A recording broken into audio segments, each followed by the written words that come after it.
My grandfather fished here, but his ties to North Pacific go back to before the Second World War, to probably about the mid-30s when they came over from Port Essington. That's where they were originally living and fishing out of. So my father started fishing as well in the late 30s, and then the Second World War came along, and all the Japanese were interned into camps in the interior of BC. And then after the war, they weren't allowed back to the coast until I believe it was 1949. And so they ended up in Montreal.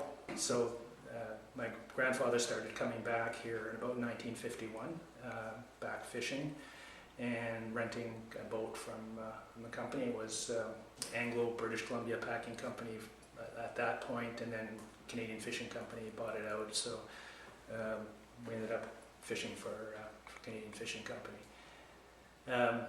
So that's basically how we were established here. So the connections go quite a long way back, and yeah. And then when my grandfather had to retire, it's sort of natural that I take his boat out.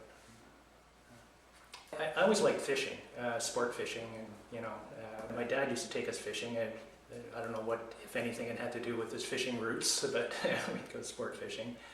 And we were always, really intrigued by these big salmon that would be delivered to our door through the summer.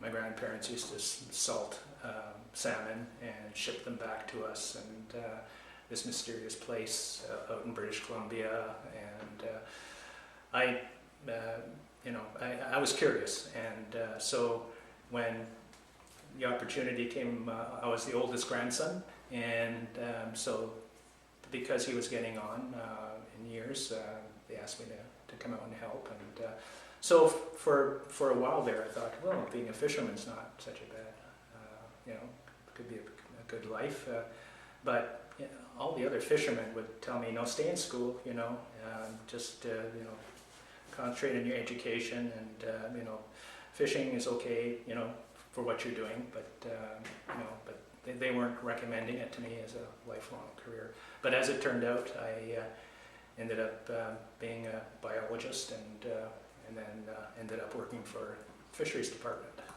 So my first job after graduating and after having fished here was a few miles upriver on the test fishery on the Skeena as a technician, and I did that for a few years, and then became the biologist here in Prince Rupert in the early 80s for the Skeena River.